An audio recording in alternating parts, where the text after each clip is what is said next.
За сайн байцгаана уу бүгдээрээ. Юуны өмнө миний YouTube сувгийг үргэлж дэмжиж, бичлэг бүрийн минь үзээд, сэтгэлээ хуваалцаад, урам хайрлаж байдаг та бүхэндээ чин сэтгэлийн талархал илэрхийлмээр байна. Үнэхээр их баярлалаа. Та бүхний энэ дэмжлэгийн ачаар одоо миний YouTube сувгийн гэр бүл шиг одоо ингээд үзэгч нар маань өдөр бүр улам бүр өсөн нэмэгдэж байгаад үнэхээр би чин сэтгэлээсээ баярлаж байгаа.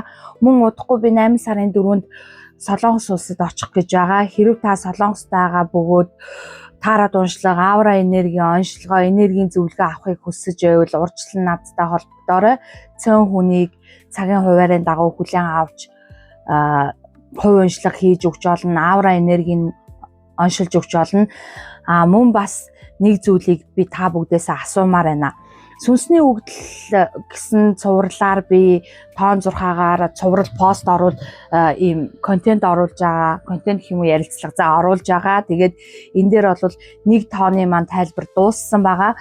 Дараагийн дугаарт яг сүнсний өгдөл хэдийн тоог хамгийн түрүүнд сонсомоор байгаагаа хэлээрээ, сэтгэл хэсэгт бичээд үлдээгээрээ. Учир нь гэвэл хүмүүс янз янзаар одоо бүхэл хүн өөрснийгөө мэдмээр байгаа шүү дээ.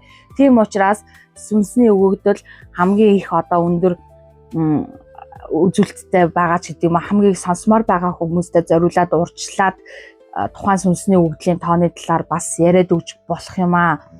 За мөн цаашдаа та ямар сэдвээр таарад уншлага сонсохыг хамгийн их хүсэж байгаагаа мөн сэтгэл хэсэгт үлдээгээрээ. Жишээ нь мөнгө санхүү юу, хайр дурлал, харилцаатай холбоотой уншлагуу, за ажил, бизнес үү, ойрын ирээдүйн өөрчлөлтийг сонсомоор байна уу, танд унтахгүй юу тохиолдох вэ зэрэг одоо ер нь яг таны сонсомоор байгаа тэр зүйлээ одоо сэтгэл хэсэгт үлдээгээрээ.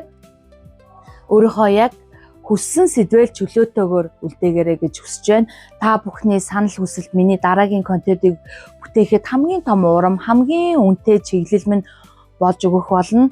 За ингээ бүгдд нь маш их баярлалаа.